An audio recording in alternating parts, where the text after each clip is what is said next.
pressure looks good. Doubling up. Roger roll, Atlantic.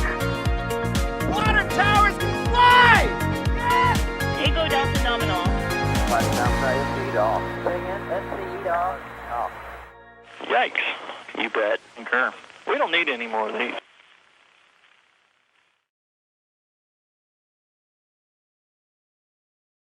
Good evening. This is no April Fool's joke. We are taking a look now down at Starbase, where we have Ship 24 about to be on its way, hopefully, for its final mate with Booster 7. I am Sawyer Rosenstein, and I am happy to see all of your 5x5s in chat. We've got an awesome team who will be helping you through this role tonight, including Alejandro Alcantarilla Romero. How's it going, Alex? Well, a little of a early morning, kind of late night rollout here, but yeah, doing great. Glad to hear it. And then, of course, we will have Jack Beyer here with us, and I'm going to hand over the hosting reins to him as well. Jack, you there with us? Oh, I'm here. All right. Sounds good. And then in the background, we have Kevin and Patrick, who will both be helping with operating the stream and pulling the levers, pushing the buttons, and even through the dark, sending those photons. A reminder, you can tag us at NASASpaceflight if you have any questions. So make sure to send those to us. And yeah, everything is totally normal on the screen right now, including with all of our cards and everything. It's nothing to see there.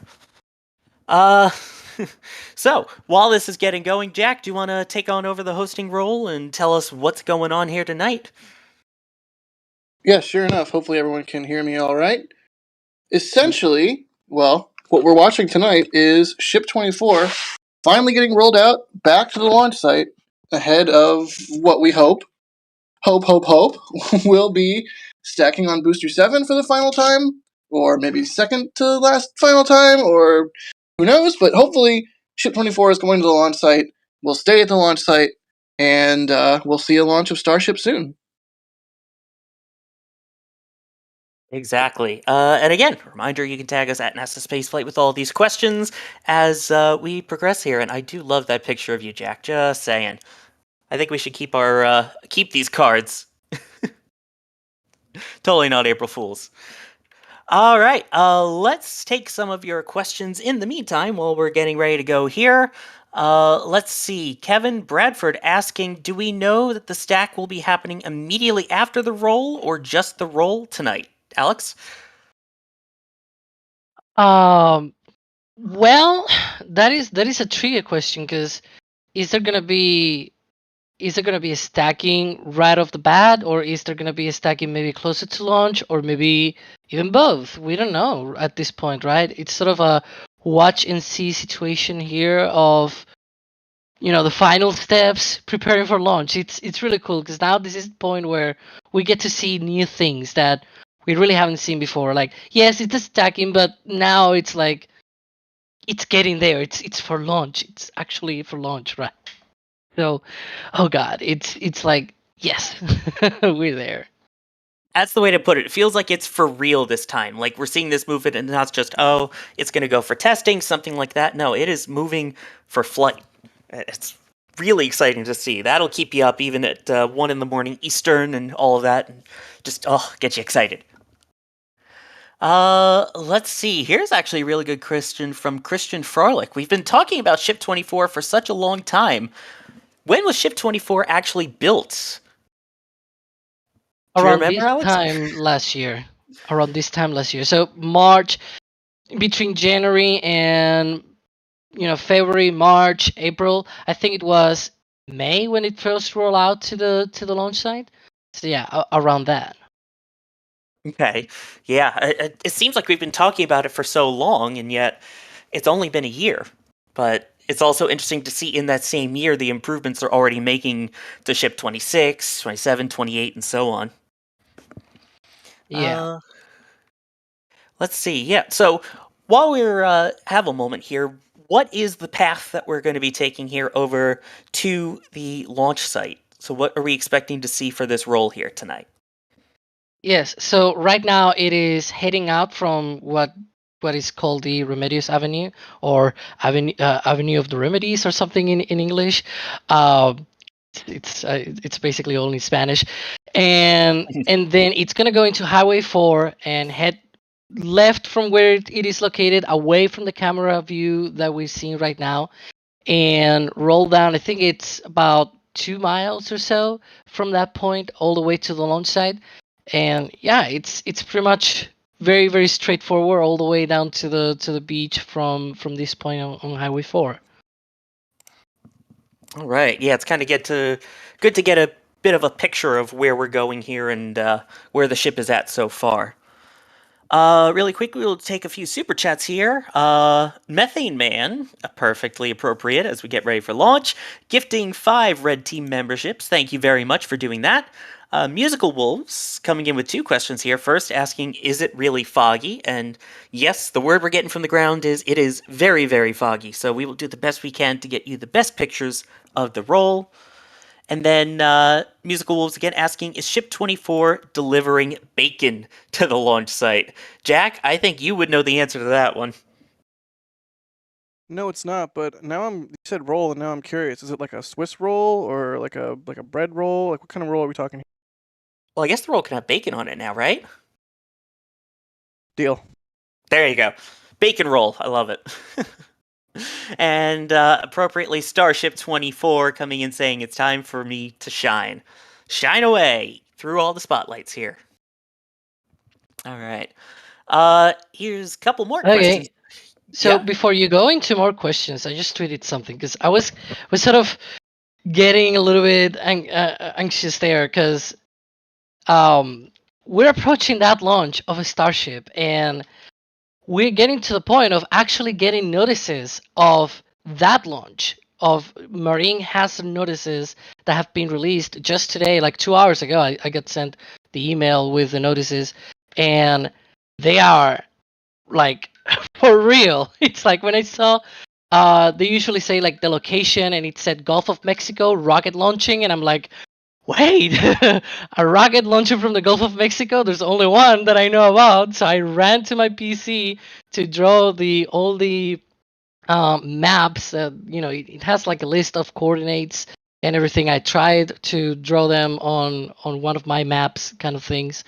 And yes, it's like it's undoubtedly for Starship. So I hope maybe Patrick can pull that up. I posted that on the back channels, the link to the tweet with all the information. Yeah, so that's some really interesting news. Is that we do already have marine hazard notices for the launch. Is that, sorry, Alex, was that the Pacific and the Gulf of Mexico, or just one or Gulf the other? Or how does that Yeah, work? it's actually two notices. So it was one for the Gulf of Mexico, right out of Starbase, and kind of going almost all the way to the west coast of Florida. And then there's another one for also the splashdown and like the reentry splashdown of a Starship, basically nearby of Hawaii in the Pacific Ocean. Yeah, we'll That's try so and get that cool. on screen for you soon. I know it's kind of breaking news, so we're trying to get that in to show you the details. I'm gonna try and share It's this funny with because we just had that Starbase update go out earlier this week, talking about how there's a long list of things that sort of indicate that we are getting close to launch, and now we have another thing that we can add to that list. there we go. It is up there. Yeah, and friendly reminder, the last line that I put that on the tweet. This is of course pending all FAA's launch license and other closures like airspace closures, road closures. All of those have to be approved as well.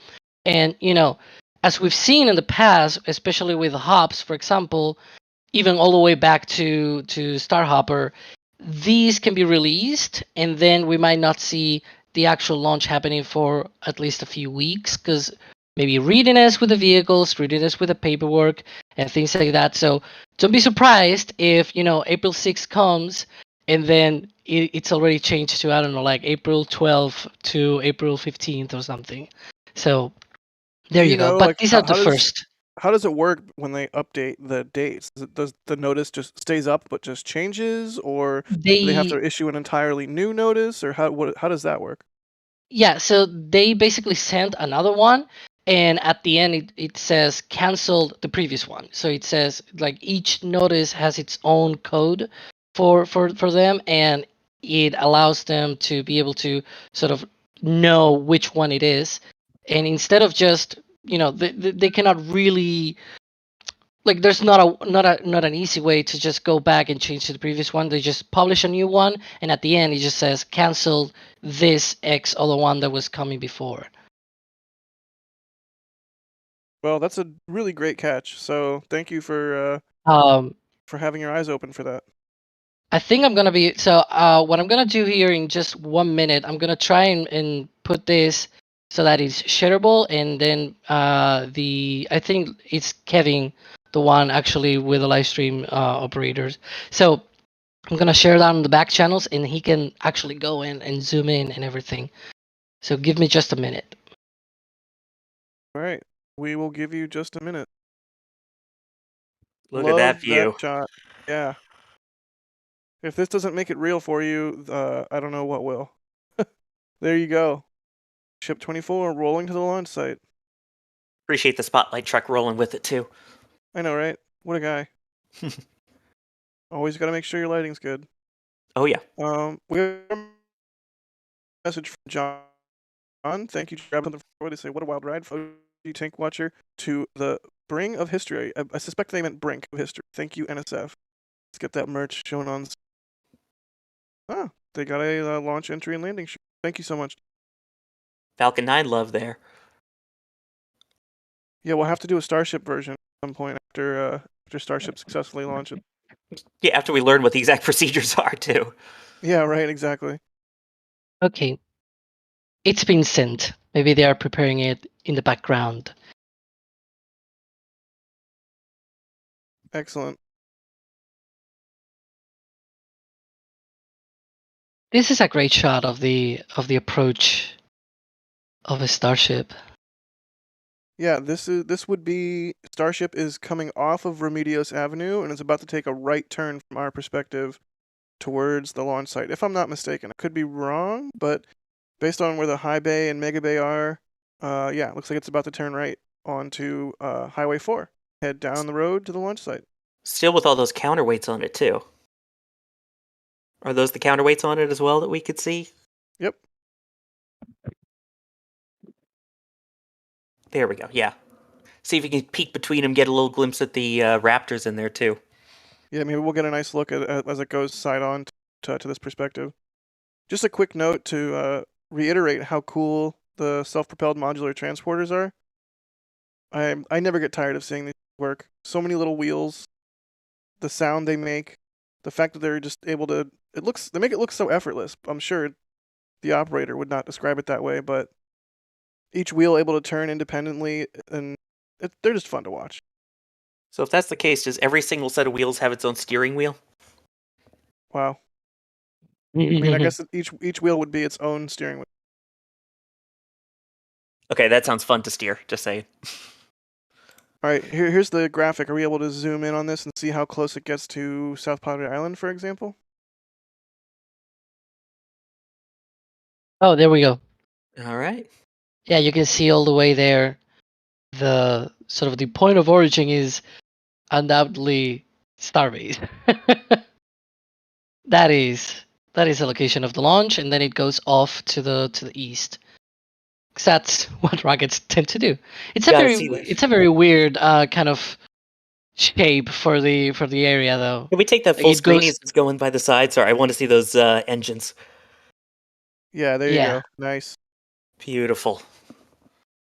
Sorry, just while we have that close-up shot, seeing what we can see on Ship 24. Have they made any upgrades recently to Ship 24? I know they had it on crane for a little bit a while ago. Sort of depends on how you define upgrades. I mean, what work have they been doing recently? They put some tiles on it, on the crane attach points. So they removed the crane attach hardware and they put tiles over those points.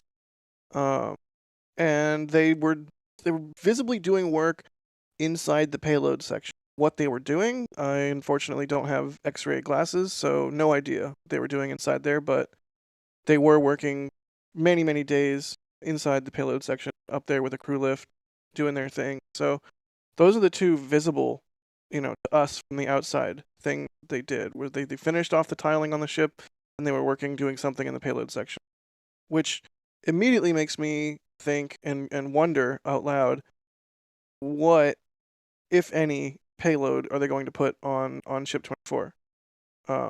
There's knowing SpaceX and Elon, there's going to be something fun in there because Falcon had a wheel of cheese, Falcon Heavy had the Roadster. Yeah, exactly. So the one kind of, it's not really a bummer, but like the one perplexing thing, or the one thing that sort of throws a wrench in this equation, is the payload bay hatch, like that crews can go in and out of the payload section, access that area, is not super large, like a manhole kind of thing. And the payload bay door, if I recall correctly, Alex, please correct me if I'm wrong, has been welded shut. So Yeah. And obviously Starship has an integrated payload section, so they're not able to put like a Tesla Semi or a Cybertruck or something in that payload section because it's already welded to the Starship. So question mark, like what could they put in there that would be both hilarious and fitting and make use of Starship's potential? I mean, I guess A giant wheel of cheese. But how would they fit it in? They would have to like pump in milk and make the cheese inside the payload, which I guess that would be amazing if they could do it. I mean, not enough time. They have had a lot of time. Yeah, was thinking about that. A year gives a lot of time to do You're getting that. close to aging Parmigiano Reggiano at that rate. That's hilarious. They can also, Inspector in chat says actual Pez. Like, yes, please. 100 tons of Pez. Not to be very hungry right here, right now, but a 9-meter diameter pizza, that would be cool. Somebody please do the math and find out what a single Pez weighs and determine if they're payload or if they're mass or volume constrained with Pez. Dumb question, but could that create a sort of pogo effect with all of the different Pez rattling around during launch? Maybe like a Pezgo effect. I'm sorry. Oh. I deserve that. Grant, thank you for the $5 Australian, or shall we say dollary dues. And Musical Wolves, thank you for the support. They say 12:05 a.m. is this the closest cams have been.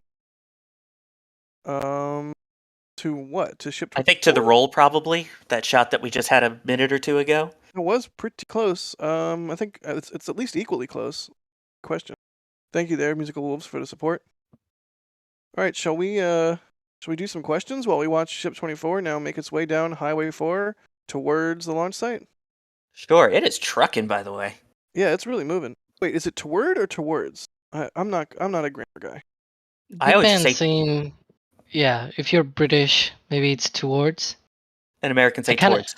Yeah, I kind of learned that the hard way of American folks, certain American folks, saying, "Oh, it's toward, it's not towards," and it's like, okay. Yeah, because of those people, that's exactly why I just had that thought. So I'm originally also from the New York, New Jersey area, so we shorten a lot of words anyway. So don't take my advice on it always. Fair. Let's see here. Alex is asking, what do they use the mid-bay for? Mid-bay is for construction of ship. They typically, at least in the past, things might be changing. See our previous Starbase update for some more details on how they're changing, how they build ships.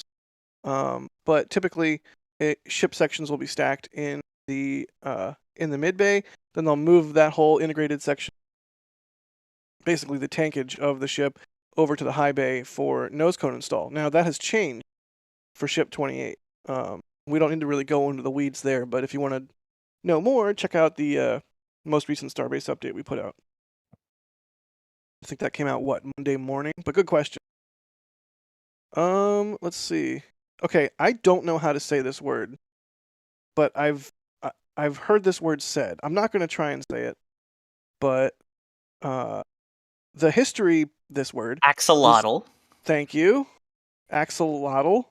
The history, which is a cute little critter, right? It's a little critter.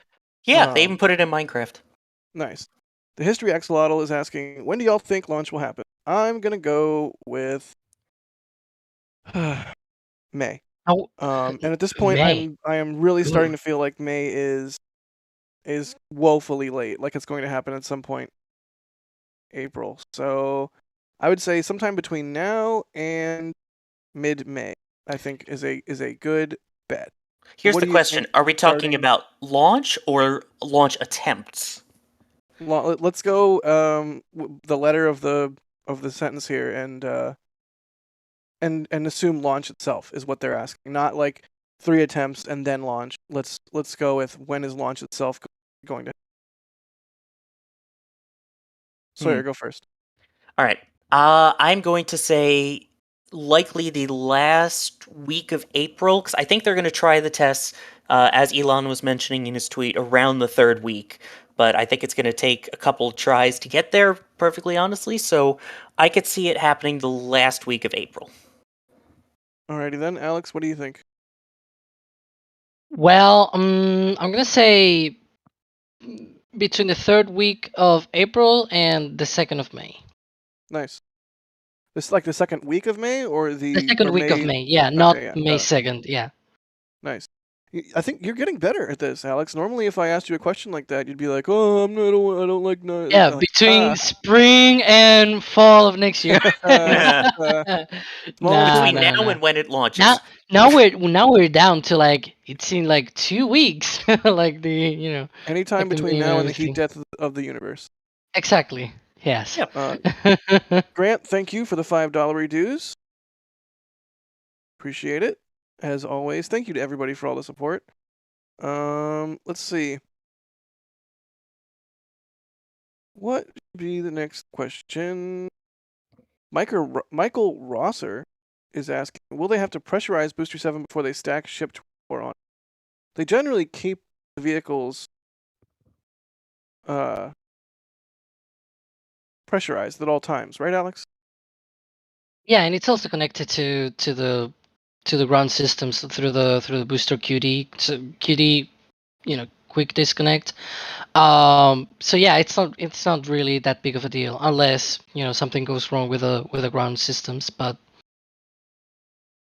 thankfully, lately they are not that common. Yeah, for real. You can see Starship here is passing the production tents and the main gate to the. We used to call that the flip yard. Seems like they barely flip articles there anymore, but approaching the windbreak. Can't really see the windbreak very well from this shot, but it's there. It's the original structure they built before they even built the mid bay. Remember when the mid bay was the high bay? Well, yeah, it was high until it became Yeah. mid. Yes. Exactly. Don't tell me after a new building is built, it'll be the low bay. I mean, I like low bay. I feel like low bay has a nice ring to it for whatever reason. Let's see here. Good questions for everyone. Keep your questions coming. We will have plenty of time to answer them and go through whatever it is that you want to know while we're watching this ship roll out. Hopefully for the final time. I don't see any reason why it would be rolled back to the production site at this point, though, so fingers crossed. I'm getting a few comments on my tweet whether that's an April Fool's joke or something. It is not. I'm Spaniard. We don't celebrate April Fools, so you can make sure that I'm totally serious about that tweet and all the information. Yep. Also here, in the Best Coast, it is not April Fool's yet. It is still March 31st. You're funny. I'm sorry, which coast has launched the most recent rocket? I'm sorry, which coast has Chris G? Thank you. Case closed. Oh, boom. I swear I'm gonna go crawl in a corner. I swear I'll only play that card a handful of times before I stop. Why do I not believe that? Yeah, you shouldn't. John Do Harris, I dare mention Southern Polar Corridor then? Just because? Can I mute you? Do I have the capability? Let me check and see if I can mute you. No, it does not appear that I can. Oh, I can. Tread lightly, my friend. John Harris, thank you for gifting 5 Red Team memberships. If y'all don't know, the membership program is a super key way to help what we do. It's really huge. The fact that we can get some support monthly from members at different levels of support. Different levels of support give you different perks. It's super insanely helpful. I know I say that a lot, but I just want everybody to understand, we could work so hard on a video that we make, not because we think it's going to get 1 million clicks or 1 million views or whatever, but because we want the video to exist. Like we make content that we believe should exist, not necessarily always content that is financially going to make a direct return. And the members are so key enabling us to do that. And not only that, but also, I mean, there's long lead time things that we try to do that support is integral for. So if you're not a member, if you've thought about becoming a member, check out the membership program. It's so awesome, the amount of support that we get from that, and it really enables us to do some awesome things. So if you want members only emoji, here we actually just added some new emoji. I'm gonna throw some indeeds in chat in recognition of Chris G's contribution to NASA spaceflight. But yeah, if you want members only emoji, if you want a cool, the badge that you get, you show up different in chat. You have the preview videos and photos and behind the scenes content that goes up on YouTube.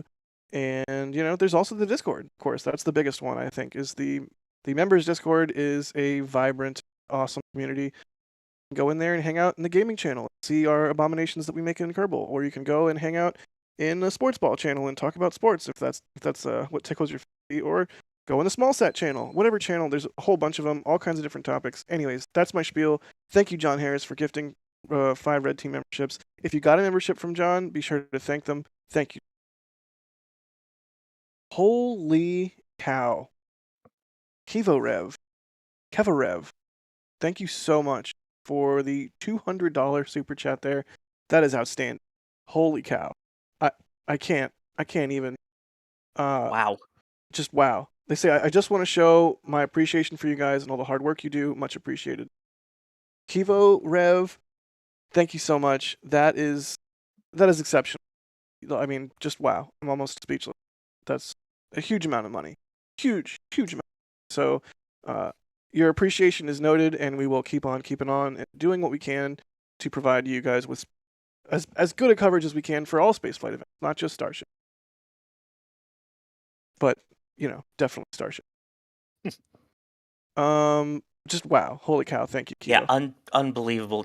Again, this is part of what allows us to bring you these views, not just the 24/7 views on Starbase Live, but these special streams where we can take all of our camera assets and all of our people and get you amazing views like this. I'm being told to tell Kiva Rev that it was a super duper chat. Wasn't even a super chat, so that's how exceptional it was. And by the way, can we officially change in honor of Chris B instead of holy cow, holy horses? Holy horses. Cades, thank you for the support. They say, what's the status of the launch license from the FAA? We have no information. Hopefully it happens soon. We're just waiting for it at this point. I'm sure that's basically where SpaceX is at as well. Mm-hmm. And it's worth pointing out, too, that just because there are marine notices out there, it doesn't mean that the vehicles that you see and everything, it's already there. They just expect that it is going to be ready by that time. So that's sort of the whole point here, because there's sometimes that people get a little bit enraged about that, oh, now the FAA is blocking them or something. It's not that the case. When these notices go out, it's not that they are, ready right now. It's that they're expecting to be ready by then.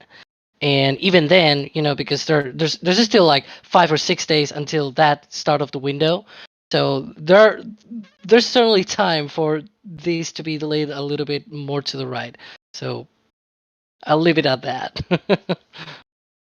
Fair enough. Grant, thank you for the $5 redues. Grant is coming in with $5 redues left and right. Thank you so much, Grant.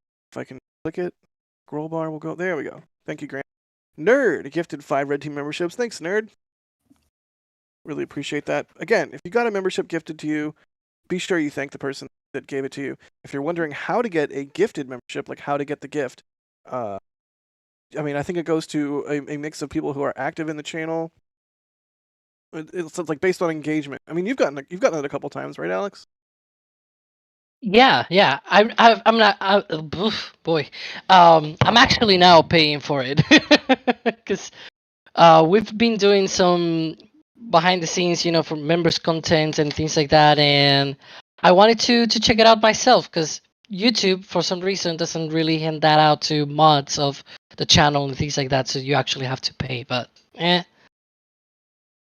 mean, that's the glory of the gifting. Honestly, is a lot of people, even though it's like it can be as little as $2 a month or $5 a month.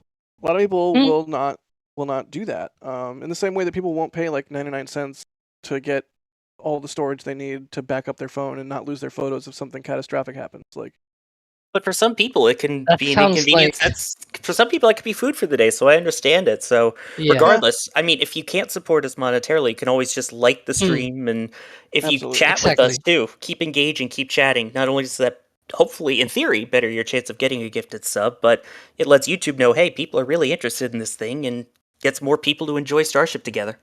Yeah, I guess Absolutely. that story So, of the backing up your phone and things like that. Is that a personal story?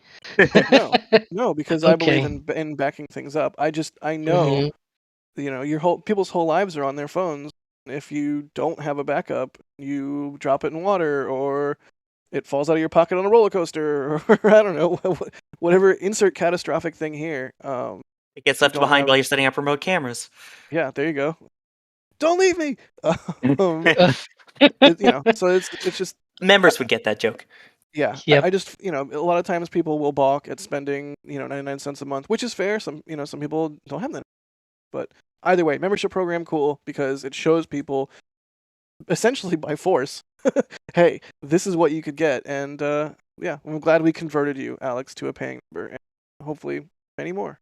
We can do more cool things. Anyways, that's enough of that. Let's see. HL fan is saying, I mean, what do we think HL stands for? Is it human landing? Human lander fan? HL, tag me in chat and let me know what your name is. Anyways, they say, so do the predictions mean I should change the Google result for Starship Orbital Flight Date? I mean, it's super easy, barely in. I do not understand search engine optimization, so you do you, HL fan, but thanks for the support. See, people say it might be Half-Life. Ah, one of the best games ever. Holy cow, Kivo Rev with another $200 super chat. Kivo Rev, thank you, buddy. That's holy cow. Holy horses. I don't even know what There to you say. go. Super duper chat. Yes. Wow. That is exceptional. I don't even know what to say. Yeah, these do leave us speechless, amazing. genuinely. Yeah. Yeah. Thank you, Kivo Rev. Just rest assured, we will take that support and plow it back into the NASA spaceflight field and generate as much cool content for you guys as we. Mm-hmm. Musical Wolves, thank you for this. I mean, Kivo Rev, holy cow, holy horses, whatever, holy whatever. Insert four-legged animal, beast of burden. I don't even. Kivo Rev, thank you. Wow. Thank you doesn't even cut it. Yeah, and we need like a new word. I don't even. Yeah, I don't even. Musical Wolves, thank you for the support. Sarah, nose cone tiles now complete, even where the crane hookups are. Yes, they are. Right, Alex? Yeah, I believe so. Yeah, sure. We actually have shots from one side from you, and then the other side a little bit more dodgy areas. But yeah, we believe it's pretty much done. We're getting here very very close to the ship now. Well, not Yeah, us, like the it's ship. about to pass the highway cams, Exactly. right? Yeah. Exactly. Yeah. So, by the way, what Excellent. is we're on the highway here? How much longer does it have to go? So, like, what is the highway? What is the track? I know Alex was kind of going over a little bit earlier, but where are we on the trip over? Well, right now I wanna Jack say is this is, like, probably roughly halfway, and I yeah. stress roughly there, but I would say this is about halfway between Remedios and the launch site. So Hmm. when we mentioned earlier that it's really hauling butt, I mean it is. They're wasting no time rolling this thing out. It's visible. You can see it moving right now very quickly. I wonder if this will end up being the fastest roll of a ship to date. I guess they must be just getting more confident in the role because they've obviously done this procedure a couple times and they're just getting good at it. Practice makes perfect, I guess. I do wonder how it works. At one time, SpaceX did their SPMTs, and I think now they have SPMTs that they have purchased. And so, is there just like a dedicated SPMT operator that lives at Starbase that works for SpaceX that is like on call at any time to walk behind one of these massive chrome penguin things and hold that little Isn't yellow it box? I mean, isn't it it'd be the a cool. opposite? that they What? used to rent them and now they are owned by SpaceX? Yeah, that's what I said. That's what I said. Or did I not say it that Oh, way? yeah, you did it the other way around, I think. I wonder Okay, if it's yeah, well, something like with shuttle or SLS or any of those where you've got the crawler transporter that you've got a few people that are trained on it, so whatever the day or hour comes, you just hop on in and drive. That's so cool. I mean, of all things to all jobs to have at Starbase, the SPMT operator is one of the more unique ones, I think. Definitely one of the more high stress ones. The entire safety of the ship is resting on your control of that little yellow box that you see them carrying. Wow, Again, you just want to can give quick really props to Patrick, who's working the cameras, and Kevin, who's doing the operating on this. This is unbelievably great. yeah, you can really see how fast it's moving in the shot here. See the crane counterweights, see the attach points on the transport stand. So, can you explain also what the counterweights are actually doing on the SPMT? Why can't it just carry it as is? I mean, I am not a engineer or a science onomer, but I do think, when something is more bottom heavy, it makes it more stable. I'm having flashbacks to being a kid and watching Bill Nye and seeing him ride around on a bike like a I-beam with a weight suspended below the bike, so he's super stable. Having a lower center of gravity is more stable. So the ship is very tall, could be ungainly, and you certainly don't want it to be top heavy as it's going around corners or navigating kind of incline or angle on the road, even though the SPT can kind of null that out. But yes, you want a lower center of gravity for greater stability as they are moving. So they put a whole bunch of weight on the SPT that lowers the center of gravity and makes things more stable. Hopefully, did not butcher that. Well, that's a super cool Wow. shot. Wow. Gotta I love know that. that's all we keep saying, but wow. Again, great view of the tiles, trying to Yeah. sneak a peek at the Raptor engines. It's unbelievable. Love that shot. I love how each wheel too gets its own light. And then there's like the orange lights and green lights. What a cool machine. I wonder if every single tile has been checked for flight. I doubt it. Is that We is that certainly already didn't see them ready? doing anything like that while it was at the rocket garden. Oh, there's a great view of the Remember, tiles. was it ship 20 where it was sitting out on one of the suborbital pads forever and they like marked up each individual tile with like a color, like there was like little colored strips on each. Do you remember that? Yeah, that looked like a Christmas tree. Yeah, well, like we didn't see them do anything like that with 4 while it was at the rocket garden. So yeah, I'm curious. And there you I mean, go. better than You can Big see Orange you Rocket can where see they the literally drawn operator. it with Sharpie. Yeah, that's precious. I love that they do that for SLS. Massive multi-billion-dollar rocket, notated with Sharpie. Yeah. So there's the operator right there. You can see him walking behind the vehicle. He's got a little box around his neck that he uses to control the SPMT. I mean, just taking a Starship for a stroll, no big deal. It's crazy that they're not in a cab of any kind, but literally just walking behind it. Yeah, there is a seat that you can like roll out or like fold out on the SPMT and sit on it, ride it. We see them doing that a lot when they're like transporting just counterweights or just a small item. But for whatever reason, when they are transporting the ship in this way, they do not ride the SPMT. They walk behind it. Maybe that gives them better visibility, or maybe it's a safety thing. I would love to know what the details are there, but there you see the convoy is rolling on. I hope he's got a bag to pick up after it if he's walking it this far. Let's see here. Zach, thanks for becoming a red team or a PadRat member. We hope you enjoy your member perks. Methane Man, thank you for gifting 10 red team memberships. Very generous of you. Thank you. Let's see. Nick Quigley, thank you for the support. They say love the work. Keep it up. Thank you very much. Joey Schwartz, thanks for the $2 Canadian. And again, with $2 more Canadian, they say poutine will be the first Starship payload. That would be amazing. Yum. Vadisiana says nerd. Thank you, Vadisiana, for the support.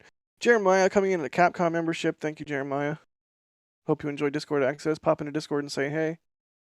Grant gifting a Red Team membership. Thank you, Grant. And Shadowgunner66. Thank you for the support. They say for all your amazing coverage. Watching from Oregon. Hoping for a 420 launch just because it's that would be pretty hilarious. I don't know what's so funny about that. Haha. Haha, fun number. Yeah, by the way, did I also mention that the ISS is currently under Expedition 69 at the moment, too? Don't know why I mentioned it. There's nothing funny about it. Yeah, I mean, definitely nothing funny. Nothing at all. Let's see here. What should we do next? How about some more questions?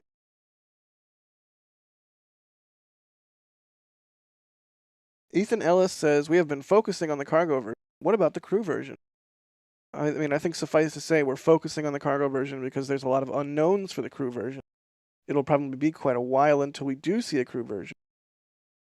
Right. A reminder that the NASA HLS program crew version isn't needed until Artemis 3, which we're probably talking still another 5-6 years down the road, likely. Maybe sooner, but they have plenty of time to fine-tune this, get the regular cargo variant ready, and prove it before they start crew rating it. Yeah, that makes sense.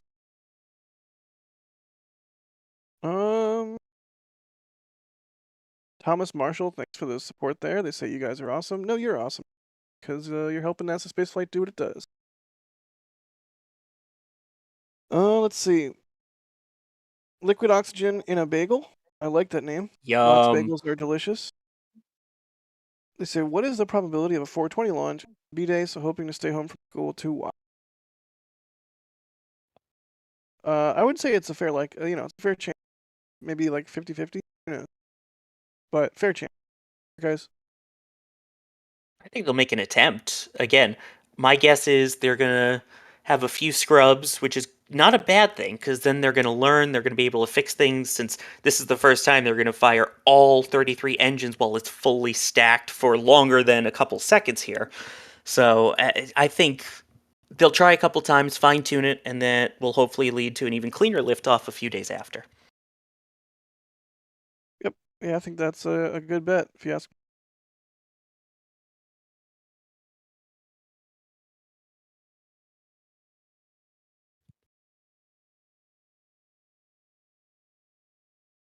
Still getting some cool views down the road here. Very much Blade Runner vibes. Dog. Corona Blitz is asking, have they removed all the scaffolding from chopsticks before lift? I mean, they lifted the booster, right? I don't know if they can lift with some, like a little bit of scaffolding. Alex, what do we know about scaffolding? Yeah, they have lifted boosters and ships with all the scaffolding on the chopsticks. This was actually the Booster 7 lift was actually the first time they did it without any sort of scaffolding on the chopsticks. So that was neat because it was more cleaner. More cleaner, more better? Yeah, I guess. What do you say, Jack? Yes, agreed. Also, don't steal my bit. 9 towers? I'll steal all the bits tonight. There you go. It's April Fool's, so I'm taking everyone's jokes now. That means you got to start upping your dad joke game. As long as you stainless steal them. There you go. See? That's how you do it. Paul, thank you for the support. They say thanks for the coverage, team. Peace from Australia. Thank you so much, Paul. And Mark Guttier. Hopefully I'm not butchering it hard. They say, have we seen Ryan Hansen's 20-minute video OFT that was published today? Almost like real life preview of what's to come in a few weeks. Yes. Oh my gosh, yes. Yep. That video is amazing. It's so good. But hey, one thing. What? Spoilers. There's things there. You should watch the whole video before. Okay, yeah. Yep. I guess I won't. I guess I thank you, because I was about to say something. Yep. Yeah, just watch it. It's absolutely amazing, and I know a whole lot of work went into that. It's really exceptional. So All definitely right, check that out. I'll spoil it. Titanic sinks. Oh my God. Let's see here. Christian is asking, can we go over how they will separate Booster 7 from Ship 24? Do they want to throw it or push it away? See if I can throw that on.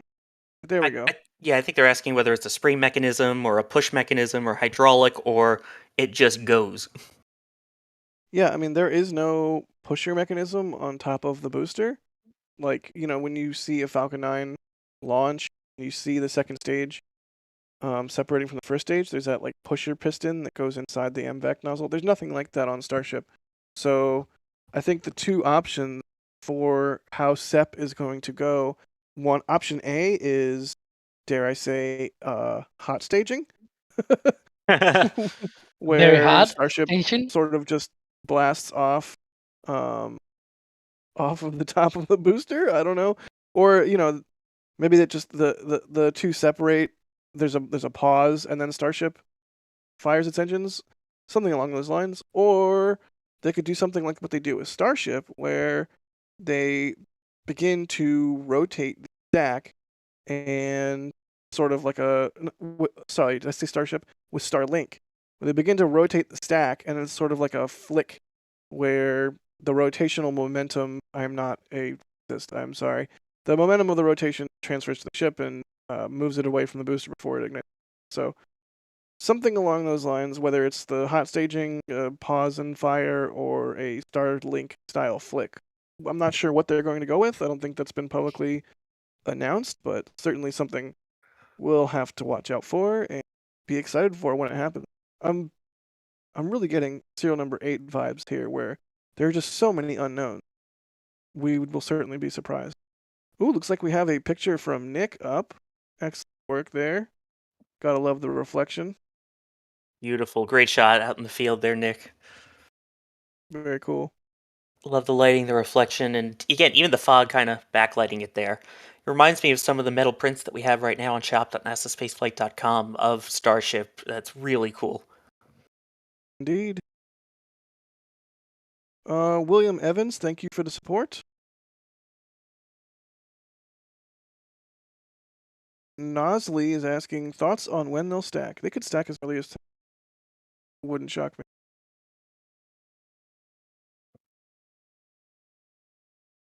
You think they would leave it stacked for 2 whole weeks? I mean, maybe they stack it, do some checkouts, destack it, like do whatever final work they need to do on it, maybe like FTS install or what have you, and then stack it again. That's a good question. It's a very good question. I do think this will be the final rollout. I'm much less certain that this will be the final stack, put it that way. Arnold the Alien is asking, why does Starship get transported vertically? It just do. I don't really have a good answer for that. It was designed to be transported vertically. It is not designed to support loads in a horizontal fashion. Now, that said, we have heard rumblings about Starship being transported to the Cape, and that would have to happen presumably horizontally. So something would have to be done to enable that to happen, but I yeah, can think it's of 2 major reasons. Is that Go ahead. one, you're placing it sideways on just some metal. The other, you're placing it on very sensitive, highly important heat shield tiles. So it's easier to just keep them out of the way of any danger when they're not touching anything and just vertical and upright. And just like Jack Yeah, said, that's and what Sawyer said of it being easier, that is the key here. It's not that it is impossible to transport them horizontal, it's that it is more complicated. So they just go with a vertical orientation for method of transport, and as far as physics allows, horizontal transport is basically a feasible thing. It's just that you will need a more complicated way of actually doing that. So this is simpler. And I think it also depends on the rocket too. Like, Soyuz, that'll go out horizontally, whereas something like Falcon and Atlas, those go vertical. I think it's all also based on the rockets and based off of what you have in terms of equipment. I mean, when you've got Mechazilla, it's pretty easy to do everything vertical and just grab it and stack it, just like you would in the VAB at NASA. And then there's other rockets like Delta IV Heavy, for example, which rolls out horizontal, then gets vertical, and the payload is put vertical. So it's kind of a mix of both horizontal and vertical kind of transportation. So yeah. Oh, this is an awesome shot. Look at that. Final destination approaching. I love the color contrast between the sodium vapor lights on the tank farm, the blue, I presume, LEDs or HIDs around the suborbital launch site. Beautiful. It would be more beautiful if this was sunset. That's true. Not gonna complain to SpaceX because they're rolling out Ship 24 anyways, but a few hours earlier, that will have helped a lot. Truth. Or maybe Pablo by six- tomorrow or something. Pablo 6861, thanks for becoming a PadRat member. And Rolly Mole 09, thanks for becoming or for gifting 5 red teams. Both of you for helping support our membership program. Speaking of support, Thomas Marshall is asking, is the TIPS site still a thing? How do we get there? Sawyer, what is the deal with the TIPS site? That's a great question. So, if you're unable to go through the whole YouTube deal, or you just want to get it directly to us without anyone taking the cuts from YouTube or Google or anything like that, we have a website, tips.nasaspaceflight.com, where you can send those along. And just like you would here on YouTube or in the store, you can include a message with it as well that we would be able to read on screen. So that's tips.nasaspaceflight.com. Yeah, Back to you, Jack. Software. Thanks. It shows up in the software the same as the Super Chats do. It's just about having more options for ways to support us however you would like to support us. So, yeah, be sure to check that out if that is something you are so inclined to do. Thanks for doing it. Thanks for asking that. And there it is on the site, too. And if you need me to host your game show, add me on Twitter. Let's see. Oh, can we go... Well, I don't know if we want to do it right now or not, but somebody's asking about the flight path narrowing in the marine hazard notice. I'm super tempted to. Well, yeah, the weird area there going Yeah. almost to Florida, right? Yeah, let's We'll hold make that, I think, because sure. this is a gorgeous view. Yeah, let's talk about that in a little bit, but let's make sure to answer Jim Laz's question. But I'm gonna leave that one in the queue. Dizzy Misfit 57 is asking, I understand road closures for transport and pressure fueled testing, but why for a lift? I think the answer there is because the lift can go wrong in the same way that other testing can, and you just want to make sure that you can have the area clear in case the chopsticks fail or something falls or what have you. There was, what was it? I want to say several months ago, they were getting ready to lift Booster 7. Booster 7 was sitting next to the chopsticks, and the chopsticks had a hydraulic failure. Yeah. That could have been very bad if there was a booster on the chopsticks when they actually failed. So that is why you do closure for lifts. That said, there have been lifts that haven't had closures. So it's always sort of a roll of the dice down on Starbase. It's actually kind of basically the booster gets the closure, but the ship lifts do not get a closure of the whole road. It's just the front of the launch site. So you can even be, I think you can even be at the beach. I mean, I've seen pictures from you, Jack, of you being in the beach and like looking at Ship 24 being lifted. So you can be at the beach, but it is close to access and like entrance and leaving at the moment of the lift. But once it's already happened, you can basically cross in front and everything. But it's only that part of the highway that is closed off. Yeah, they close off the highway basically at the entrance to the beach and at the turn where Highway 4 sort of makes that final turn. And then is a straight shot to the beach. That whole section gets closed off. But if you're at the beach, you can stay at the beach, or if you're on the other side, you can stay on the other side, but you can't be in the middle there. Sort of the danger. Which is cool for when, someone as talented as Jack is there and then they can take good pictures and everything. So Stop. Stop it. Oh my god. Bob Hobb. Bobby Hobby. Robert Hobson, good old Bob Hobb, longtime watcher, huge supporter of what we do, as you can see by the $500 tip. Thank you so much, Bob Hobb, and that money is going straight to NSF and straight to enabling us to do some really cool things for orbital test flight and for all future launch. Always trying to up our game in space flight, and support like that lets us do so. Bob Hobb, that is outstanding. That is absolutely outstanding, and furthermore, you have shown willingness to contribute to what we do in this manner repeatedly over, at this point, years. So, I mean, chat, thank Bob Hobb for bringing this stream to y'all, helping bring this stream to y'all. And, and genuinely, seriously, thank you, Robert, so much for this support and for all the support that you've bestowed upon NSF. You're voting with your dollars, and your vote is heard loud and clear. You appreciate what we do, and we'll keep doing it to the best of our ability, and we'll constantly continue to try. And I see chat thanking Bob, so thank you, Bob. If you are ever in Florida, I would love to hobnob with Bob Hobb. Just saying. Ooh, a Bob Hobb hobnob would be great. That would be great. I would love to have a beer and hobnob with Bob Hobb. That's really great. Thank you so much, Bob Hobb. Once again, the words thank you just don't come close to showing the appreciation we wish we could over the air, but we'll return to discussing Starship and answering questions and providing coverage of this momentous occasion, and hopefully that is sufficient. So thank you, Bob. We really Johnny Slippery, thank you for the support. They say, can't wait any longer. Want to see ships fly 24/7. Pun intended. Been watching since Hopper. Godspeed, Ship 24. Full of Kerbal plushie. Lol. That would be hilarious. Loaded up with Kerbal plushie. I would love that. I vote they fill it full of ping pong balls. I don't know why, but that would be hilarious.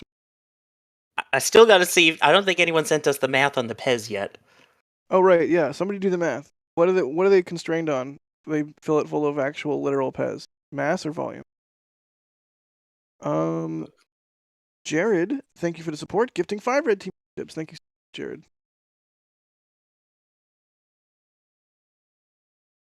All right, we're gonna open a can of worms.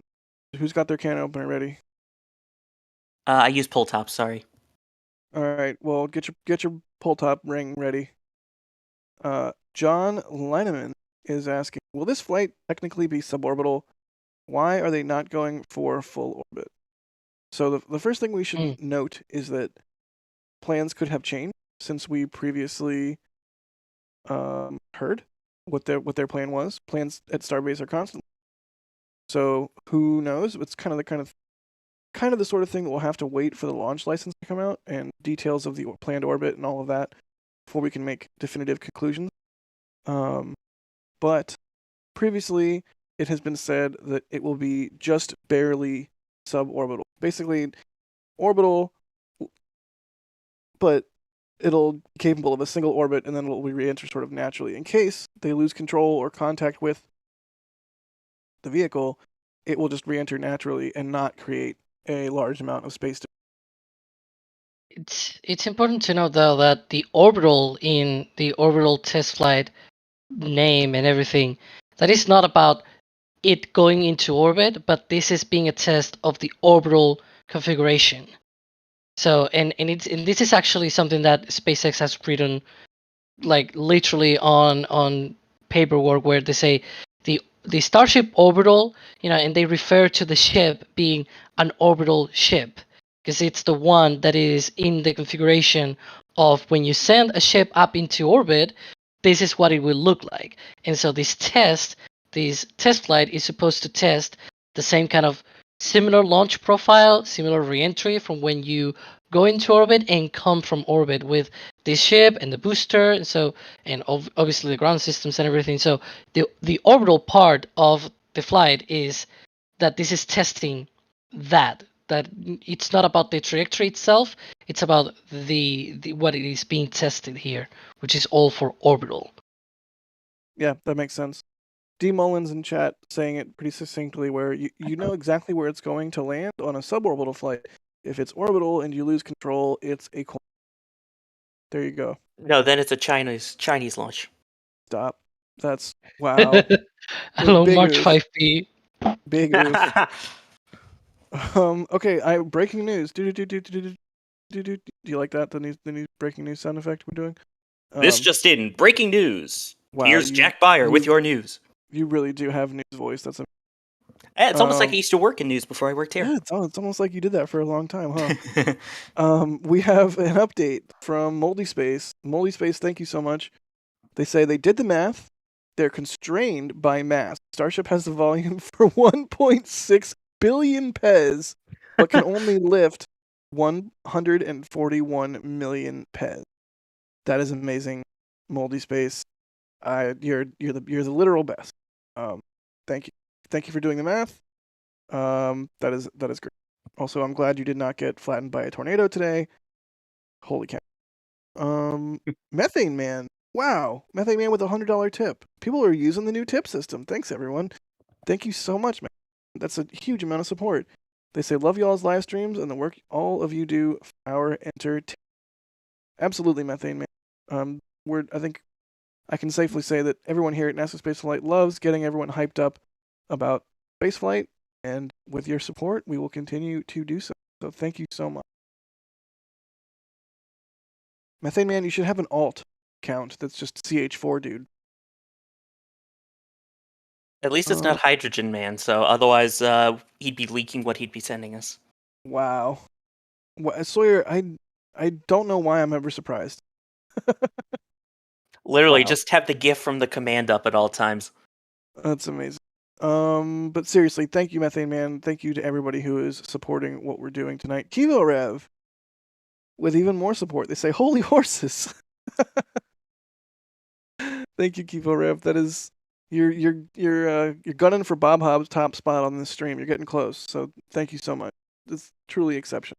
So now the two new phrases so far from 2023: holy horses and loxygen. Still need to go back and watch the stream where Loxygen happened. That was courtesy of Thomas. Lucas Fernando is asking if I would shave my beard for $1,000. Yes. Wow. Look at this view as well. Just going by. Look at the past and the future here.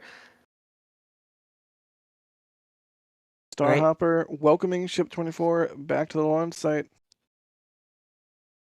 This looks like the start of an action movie, and the fact that this is real life is unbelievable. Yeah, thank you, Sawyer, for pointing out the past and future here. This is a really cool shot. Yeah. Well, it really makes it feel more real.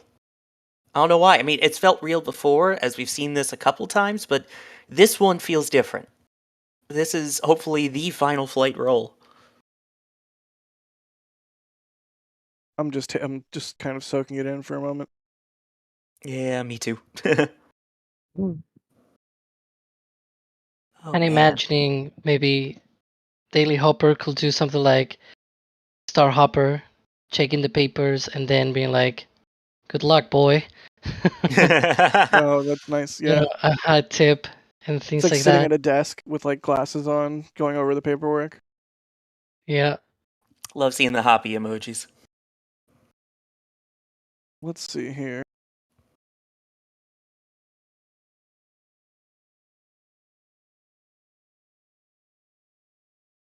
Yeah, and this is a good idea. This view, by the way, gives you another good idea of how fast this roll has been compared to others. You can just see, again, even with the human walking speed, it's decently fast for, especially when you're carrying a ship that big.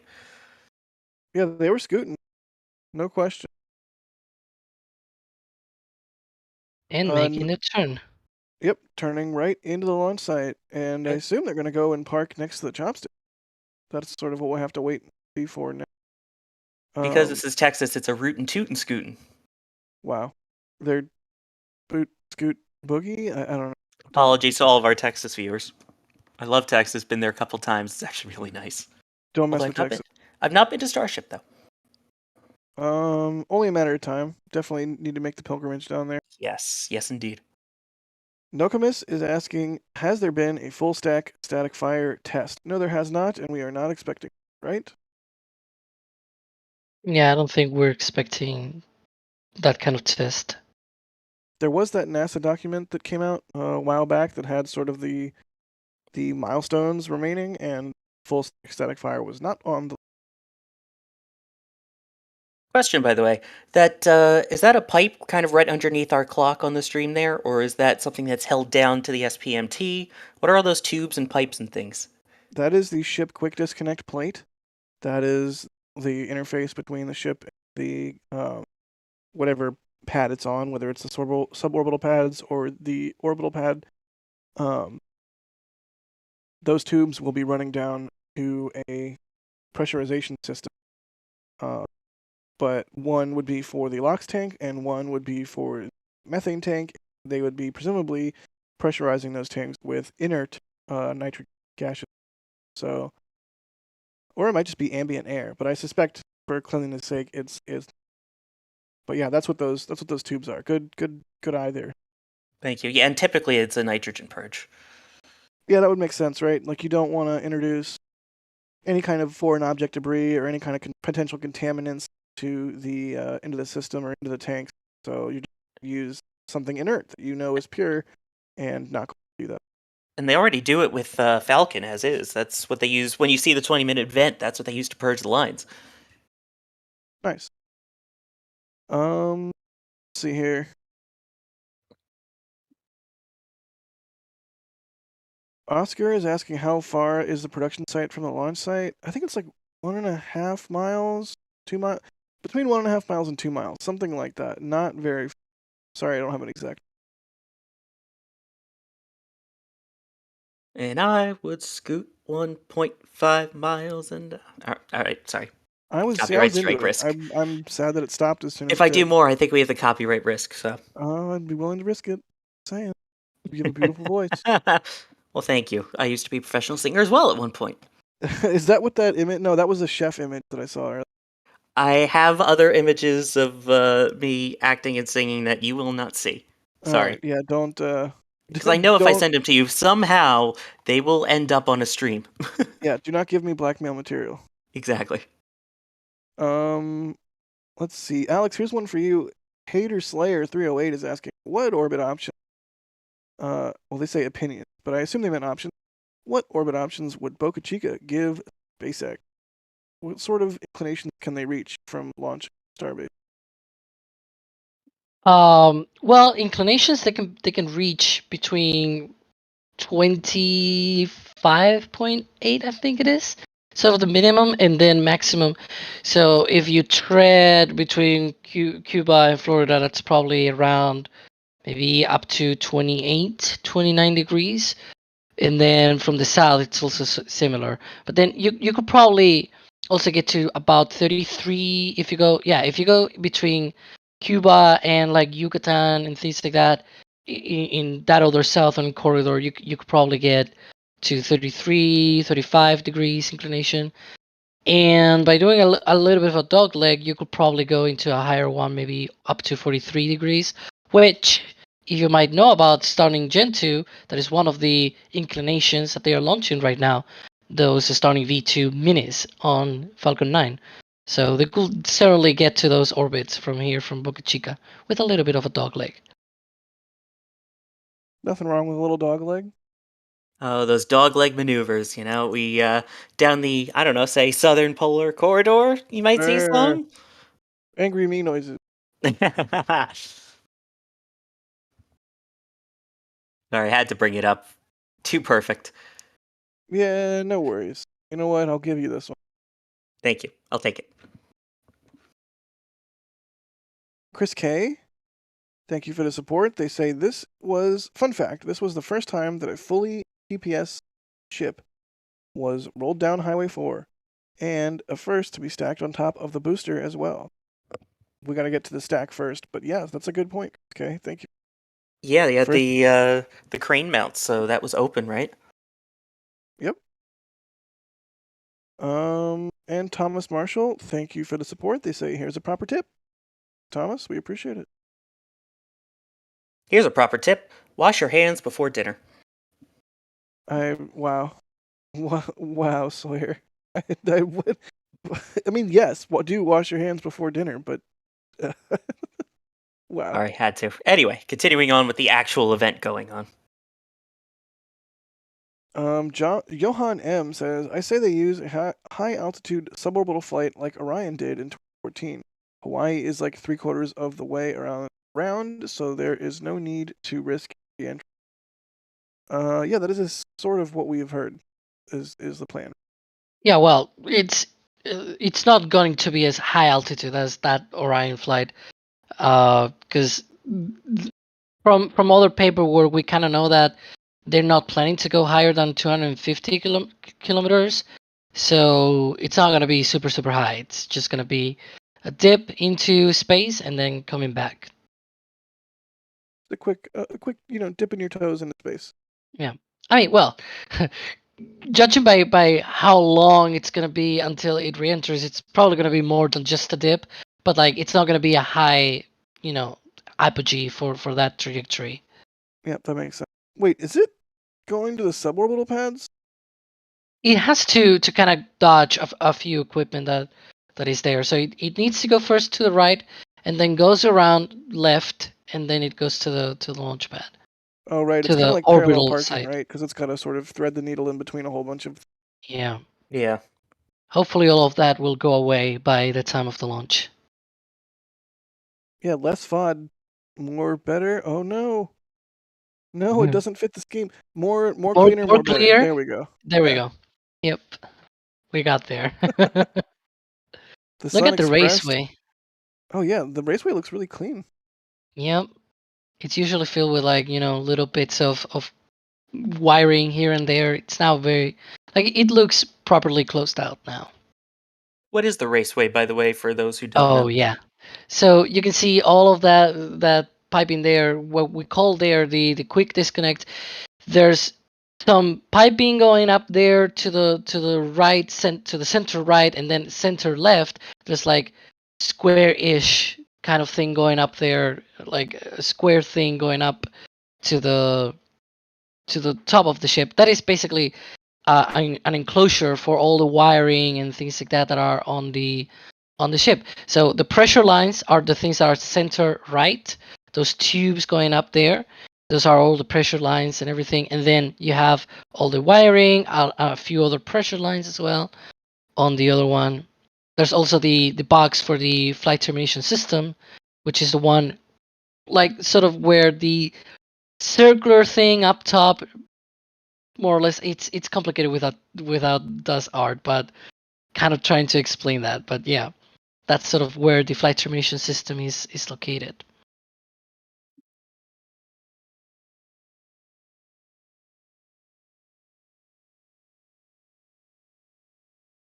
Passing by Hoppy one more time there. Mm-hmm. Yeah, we're gonna have to keep our eyes out for FTS charge install on that, because that's definitely going to be one of the things they do close to launch. At this moment, there is no FTS active on it, correct? Correct. That is my understanding. I could be wrong, but that is my understanding. Mm-hmm. And it's very likely that it's still not, like, the charge itself is probably not still installed. It might get installed, like, within the next few days. Because that is usually with it's true that it needs, like, a signal to be activated and everything, but still, you don't want that kind of stuff around when you're not using it just yet. Yeah, pretty much. And we kind of saw that for the hops, where they installed the charge, then they had pins that then they will plug out from the enclosure that they had back then. It's like a remove before flight pin. You can see a little red tag within a photo that's zoomed in enough. And so yeah, they'll probably install the flight termination system with a pin system of that nature, and then before they end up flying, they will do the removal of those pins, fully armed system. And I'm seeing some questions.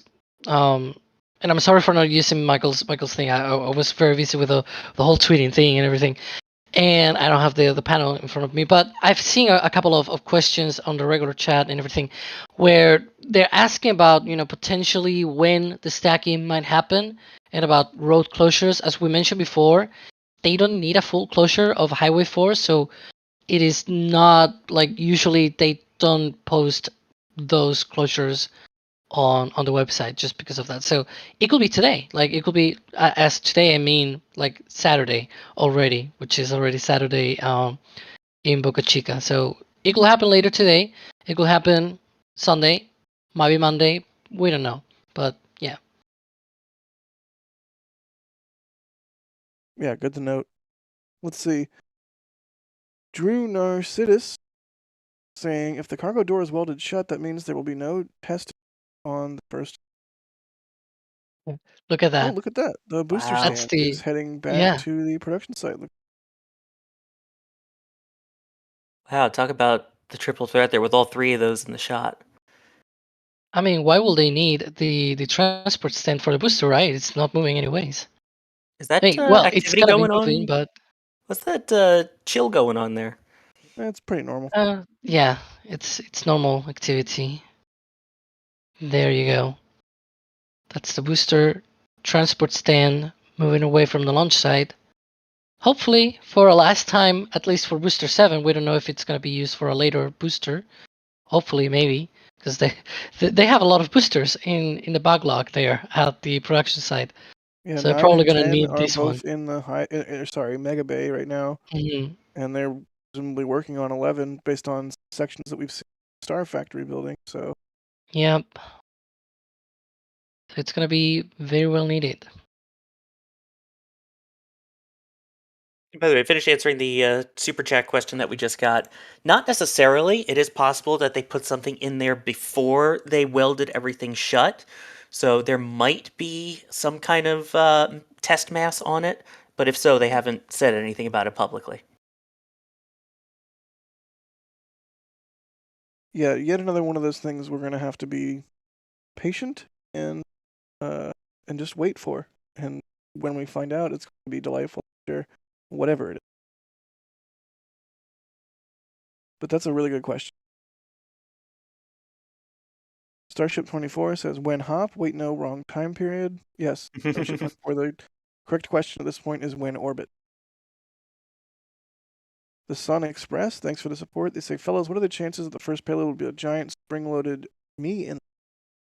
I was going to say, you're not in a box, but I mean, Could be. the interesting thing again is that there's not really springs on this when we're talking about it. It's not like there's a spring mechanism even for separation. So that's just uses standard physics to separate. Good old physics.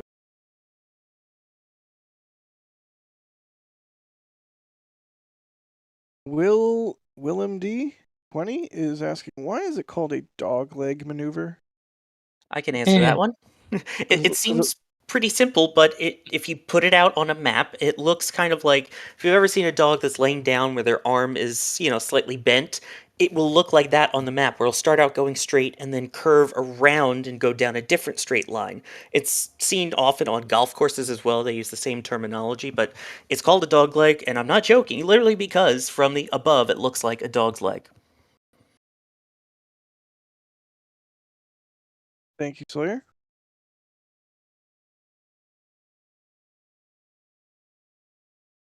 Let's see here. Joe, thanks for becoming a PadRat member. Enjoy your member perk. All right, now we've got the booster transport stand headed back to the production site. And one We've thing, got Ship 24 Chris, now at the launch site.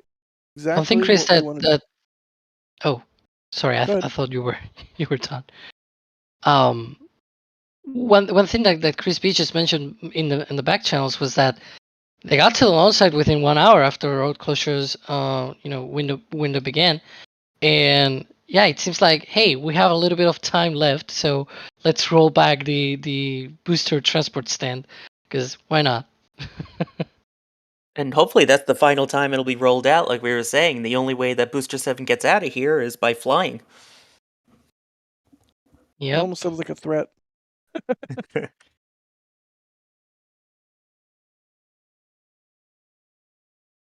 Matthew is asking a stupid question. Matthew, there are, I'm not going to say no stupid questions, but there's very few stupid questions. They're asking, is the outside of the Starship and booster the outside wall of the fuel or LOX tank? Yes. So this vehicle's This is correct. relatively thin then, isn't it, if that's the case? Although they're probably thick reinforced, right? Yeah, we do see stringers, which are these reinforcing vertical strips that get installed on there, but there's no like big several inches of insulation or anything like that we see on some other vehicles or what have you. Yep, we're just looking at a big old steel tank. Hence the whole Texas tank watching. Maybe in the future we'll see some starships getting actual insulation, especially depot and things like that. But for now, the regular starship is just like that. Wait, you can't say depot. You're gonna make Senator Shelby mad. I don't care. Depot. He's not even in Depot. America. Yeah, fair. Yeah. Well, everybody say depot. Depot. Is that guy still senator? I think. Oh, maybe not. He was retiring or something. Yeah, I think you're right. Let's see. Oh, that's one too many of those letters. Okay. Sorry, typing in the back. Speaking of typing, you know what you should type is shop.nasaspaceflight.com. Great segue. Into your browser and check out the merch that we have available. A lot of this merch has been, well, basically all of it has been updated with the new NSF logo. So if you're a fan of the new logo, definitely be sure to check out the store. We have all of our popular items with the new logo on them. So if you got one of them before the logo changed job, you now have a collectible. And if you are buying one now, then you get the sweet new, like, awesome logo. I think it was really so. There's that. Yeah. There's also I just got mine in the mail. Sorry, I just got mine in the mail the other day, and it's really good quality, and I think the new logo looks really cool. It does. I'm a big fan, especially since it has shuttle on it, which I don't know if this is the first shuttle mention on this stream, but hopefully we don't get No, I mentioned it earlier. Okay, good. But yeah, you can also see there the metal prints. The metal prints rule. They're super easy to hang. They do not need a frame. They come with everything you need in the box, and they're printed directly on metal. So definitely check out the metal prints. And the cool thing about the metal prints too is a portion of the sale goes to the photographer who took the photo. So in a nice little way, you can support individual photographers if there's somebody whose work at NASA Spaceflight you particularly enjoy. But yeah, all kinds of T-shirts, all kinds of hoodies, mugs, metal prints, whatever you want to do. Hop on over to the store shop.nasaspaceflight.com. And a reminder, if you buy something while we are live, it can appear on screen, and you can send us a message. Yes, indeed. Let's see. Here's one that I really like to think about from Entala, saying, will there be any soot during re-entry on the boost? Now, the soot on Falcon 9 comes from the inefficient combustion of its Merlin engines because it's a Keralox-fueled rocket. Kerosene and liquid oxygen burn with a fair amount of soot. I think most of that soot's probably from the turbopump exhaust, which is sort of fuel-rich. Is that right, Alex? Yeah. It's also not just that, but also the gas generator is very, very fuel rich there, and so it generates a lot of soot. Because I think probably a stage combustion engine, which doesn't have like the gas generator and everything, it's all internal, whatever. That probably leaves less soot and residue and everything. But yeah, definitely. Yeah. That's the reason that's why. part of it is the engine cycle, just sort of kicking that fuel-rich exhaust overboard.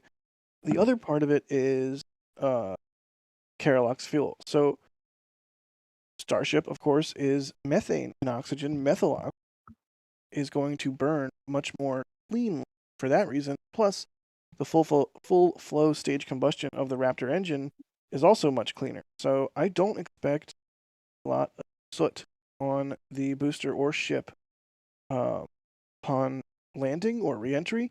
However, now I always forget what the name of this is, but there's a name for it. When you heat up metal, it changes color. It can get like blue or purple or various tints to the Yeah, metal it starts itself. glowing. Well, no, like not when it's hot, like after Oh. it cools down. So yeah, I do wonder what a landed ship or booster will look like when the time comes that finally happens, and if the heat of reentry will result in them looking unique. Sun Express in chat is saying annealing. Kirk is saying tempering. None of these are the words that I remembered, but I could be completely wrong. And Art something also Design is important. saying oxidization? No. Something also important to note while we're talking about this, though, is the fact that we're not talking, besides the fuel being methane, on top of that, you've got the tiles, which the tiles, I believe they're using tough rock for this. So it's a lot light. It doesn't really have that carbon base that's burning away either. So it's just that on top of, I believe, a silica mat. So you're also not dealing with that much burning away or a blader that's going to end up stuck on the outside of it. Kind of like shuttle. The thermal tile, or the thermal blanket, excuse me, would get a little toasty, but if you looked at the tiles, they would just have scorch marks. That's about it. All right. Google says thermochromism is the property of substances that change color due to a change in temperature, but it's also saying that oxidization is what causes metal to change color when it's heated. And So I might add, part of Tough Rock's name, Tough Rock, I always love that I have this memorized, is the toughened unipiece fibrous reinforced oxidation resistant composite. That I don't even know. I mean, I know triethylborine, triethyl aluminum, but I do not know. Good job. That's literally in there. That part of it is that it doesn't do the actual oxidizing and oxidation that we're just talking about. It's in the name. Neat. So yeah, I do. It's a really good question, and I do wonder what kind of coloring or oxidization we might see on the boosters ships when they come back. Something we'll have to wait for and be excited to learn about. Jaden Booth in chat says it best: oxygen is a harsh. Mm-hmm. Clever Girl, thank you for the 5 red team memberships, for gifting them. And Carl Agnew, thank you for upgrading. A whole lot of support coming in on this. Thank you so much, everybody. Especially with so many bizarre hours for everyone who's on this stream at the moment, too. Right, you can always tell when it's a late night stream when we get a whole bunch of dollar dues coming in from Australia. It looks like Ship 24 is stationed. I wonder if the SPMT operator is busy moving the booster platform back to the production site. Presumably they have more than one SPMT operator, but that's what I was about to ask. You'd think it would be 2 different people with 2 different controllers. Right. It's definitely 2 different set of SPMTs, but yeah. Mark Jones asking, as Ship 24 to make an ocean landing, what is the plan for recovering the spacecraft for post-flight analysis? That's a very good question. I think if Starship succeeds in landing softly on the ocean, it will float, which is kind of wild to think of a thing that's made of steel that is many, tens or hundreds of tons weight, or mass, or whatever you want to call it. But I guess at the same time, ships are made of steel, hundreds of tons in weight, so it shouldn't be quite so counterintuitive that a Starship would float. So I do wonder, would they sink the Starship? Like, sort of. I'm gonna read. Or would they tow it? Would they tow it back to port, analyze there, been towed? I don't know. What do you think? There's actually some. I guess it's not the definite answer, but I guess it's better than guessing. From the PEA, from the Programmatic Environmental Assessment that they did with the FAA, SpaceX said that they expect each stage will break up upon impact, basically both Super Heavy and Starship, once they do that splashdown maneuver and everything. And it will either, like, most of the launch vehicle will sink because it is made of steel. Lighter items may float, but are expected to eventually become waterlogged and sink. If there are reports of large debris, SpaceX will coordinate with a party specialized in marine debris to survey the situation and sink or recover as necessary any large floating debris. So, there you go. They do not expect the whole thing to be intact, basically. That's the gist of it. So maybe they would recover pieces to analyze them if they needed to do some sort of accident analysis, or maybe they just let it sink to the bottom of the ocean.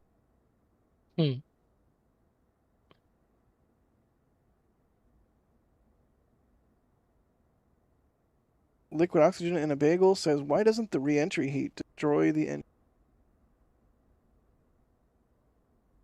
They're kind of shielded inside the skirt, at least for ship, right? Yeah, I guess that's more for the booster, right? Because they don't even do a re-entry burn for the booster. Because Falcon does, and we can see here a close-up of Ship 24. Look at all those glorious pixels. See why it's better during the day, SpaceX? If anyone's watching, you know. But yeah, the engines on Super Heavy are also shielded and everything. So you have on Starship they are inside of the skirt, and on Super Heavy they have shields and everything. And I believe also because steel and everything, it's more durable. That's probably gonna be better than for Falcon 9. Yep, that makes sense.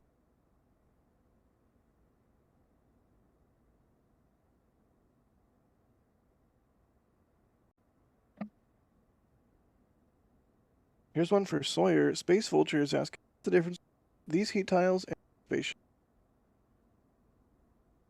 That's a Go off, great Sawyer. question, and I may or may not have been looking for something this whole time while Alex was answering to find my space shuttle tile material that I keep handy for educational purposes.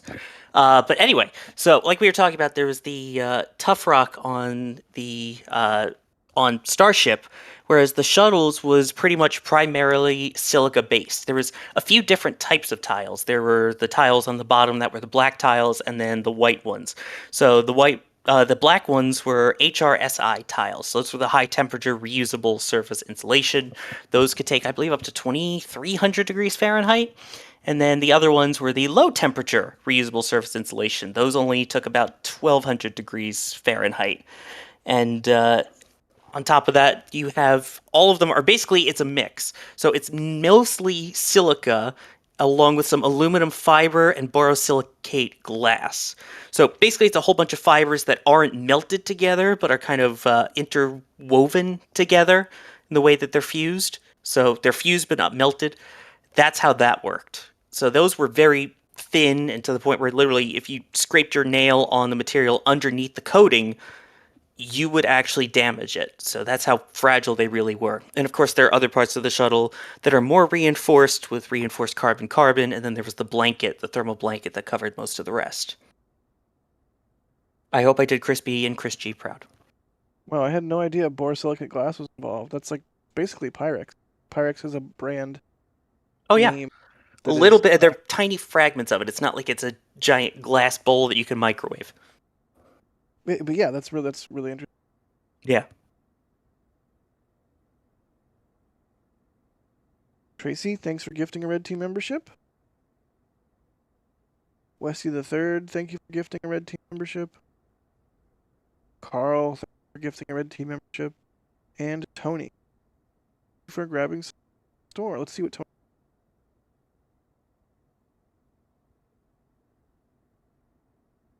Let's see what Tony.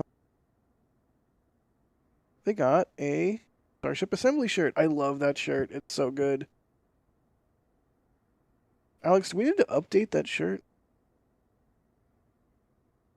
I don't know. I'm not the guy running the store. No. I mean, like in terms of Starship build. Oh. Because that's a fairly old design. Yeah, that's. I think that's from like I want to say Ship 20. Oh, Ship 20. Okay. Somewhere around there.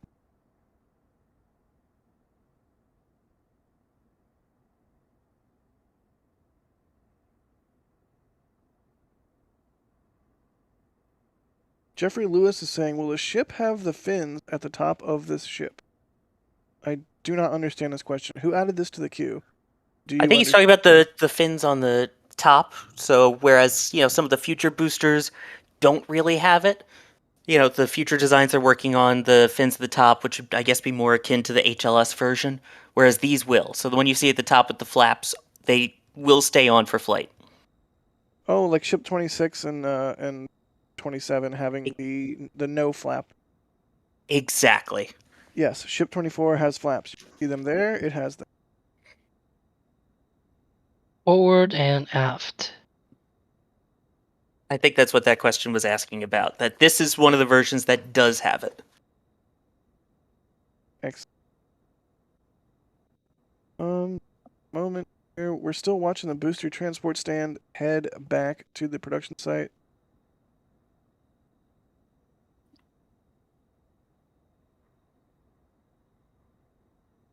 Here's one from Raven Gat saying, why is Falcon 9 painted but Starship and Super Heavy are bare metal? Falcon 9 is also made.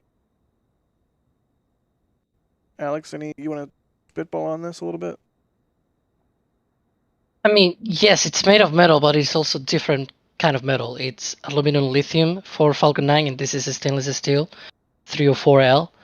And so basically they can just go with the stainless steel being unpainted, whereas on Falcon 9 I believe it is treated like the aluminum is treated with sort of a coating and everything, and then that gets painted on, because let's be honest, the coating I believe makes Falcon 9 tanks being greenish, which I don't think anyone wants to see Falcon 9 being green. I think the white looks cool. Then he gets all the suit and everything, and it's just like, a battleship getting all toasted and everything. So those are way cooler than all For the sure. green. It's definitely, and it's not easy being. Ah. Thank you. Oh god. All right, let's wrap it up here with Jim Laz asking, why does the flight path narrow farther out? The farther out it gets in the marine notice, wouldn't there be more uncertainty farther it makes? Alex, I mean, you're the one that tweeted this marine notice information out. Any inclination to why it gets thinner in that way? Yeah, my guess. So if we can bring full screen to the picture of the launch zones there. So the blue one, I'm kind of waiting for the operator to actually bring that up. There we go. Oh, this is much nicer. Yes, with the actual map. Thanks. The blue one is for the launch, and I believe it is for the super heavy part of the flight. But then the purple one, it is for both the boost back burn of the super heavy and also for the ship.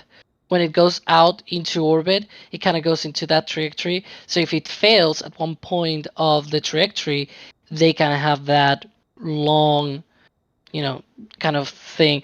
And it doesn't go way farther down, because you might think, well, if the ship is like really, really, really close, right, it could splash down maybe off the coast of Africa or something if it fails very, very close to the end of the burn or something. But at that point, it is already going so far and so fast that it will basically burn up and be bits of debris and things like that. It's basically a rationale there between, do we need to really close out all the way to Africa, or just all the way to the point of when this is enough, right? So that is sort of the way that shape, weird shape with a purple one, with a purple hazard zone. Yeah, and then we see here the green one also. It's longer and thinner as it goes out, because sort of like you said, if at that point in flight something happens with Starship, most of it will be tiny debris that burns up, versus earlier on in the flight it's much more broad, because there's more of a likelihood of large debris, and or if you just completely lose control and communication with the vehicle, it just goes rogue and has a whole bunch of fuel to fly in a bad direction that you don't want. Yeah. That's very much a scenario which almost certainly won't happen given the flight termination system and all the safeguards that are put in. Good question there This- from Jim Laz. I wanted to make sure we This one answered that is before we wrapped up.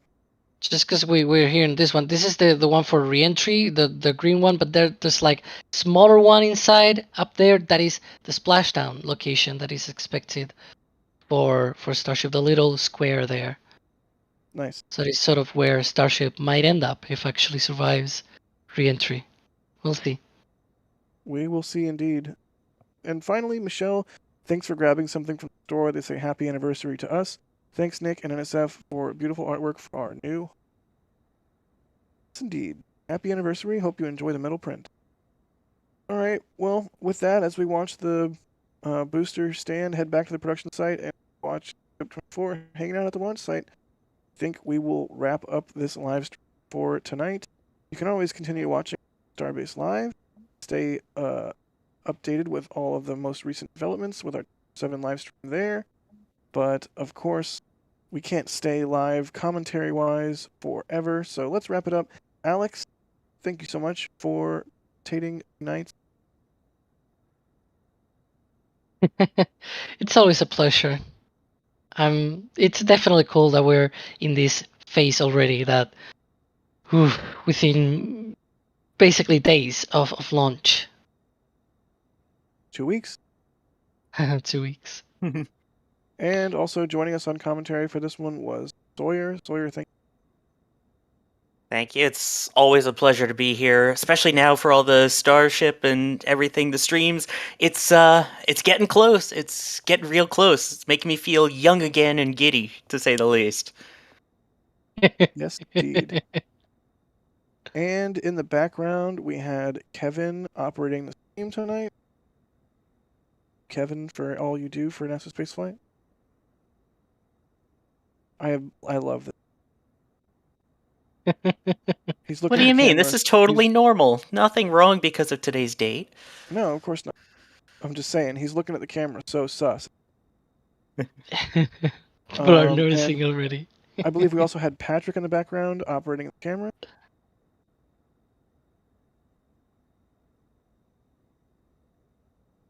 Oh my gosh. Oh, Really? come on. Really? Wow. And we That have was- Thomas Hayden in the background working as well. Thank you, Thomas. That's a new one. Operating robot. Thanks. We were doing so Alright. good. Wow, Patrick. Mad at you now. But also good job.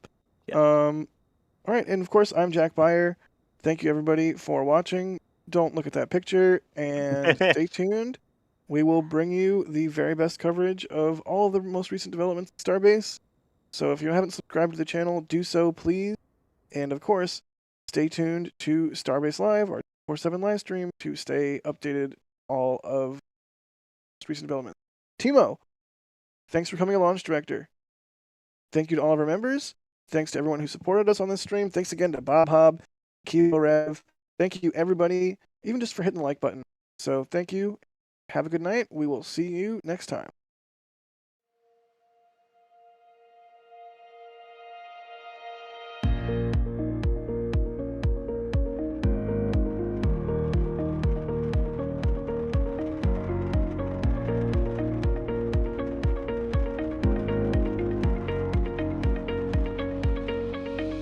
We have liftoff. Propulsion continues to be nominal. The chamber pressure looks good.